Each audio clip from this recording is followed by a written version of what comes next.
मित्रांनो, शिकण्यासाठी गाडी शोधताय तर मी आज तुमच्यासाठी घेऊन आलेले आहे लाखाच्या आतमधल्या गाड्या. म्हणजे पहिली ब्लॅक कलर मध्ये कार देणार आहे तुम्हाला फक्त 60,000मध्ये.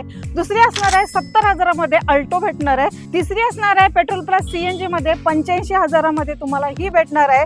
चौथी गाडी देणार आहे 1,25,000मध्ये. पाचवी गाडी असणार आहे ती पण MH12 मध्ये 1,35,000ला ही गाडी भेटणार. सर्व गाड्या घेऊन आलेल्या आहेत बन्नेसाहेब मोटर्स मध्ये. तर ह्या सर्व गाड्यांची डिटेल्स आपल्याला देणार आहेत शंकर सर. शंकर सर नमस्कार. नमस्कार मॅडम. एकदम लो बजेट मध्ये मॅडम गाडी द्यावेस. ही गाडी आहे 2005 ची सँट्रो आहे. ही गाडी देणार आपण 60,000 रुपये. 2007 ची 27 पोस्टर क्लिअर 70,000 रुपये. तिसरी आहे पेट्रोल प्लस सीएनजी मध्ये 2010 ची second owner petrol plus CNG ही फक्त 85,000. i10 8 ची 28 पोस्टर पेपर क्लिअर 1,25,000. तर ही किंमत फायनल असणार आहे का? मान सन्मान होऊन जाईल मॅडम. चालेल. जास्त करून देऊ. पाचवी गाडी मॅडम 2009 ची 2030 पोस्टर पेपर क्लिअर 1,35,000 रुपये. 1,35,000ला तुम्हाला ही भेटेल. तर ह्या सर्व गाड्या घेण्यासाठी यायचंय कुठे? ह्या सर्व गाड्या घेण्यासाठी पुण्यामध्ये पिंपरी चिंचवड वाकड विनोदी नगरला साई लक्झरी अपार्टमेंटच्या बाजूला इन्सिग्नीच्या अपोजिट बन्नेसाहेब मोटर म्हणून आपलं शोरूम आहे.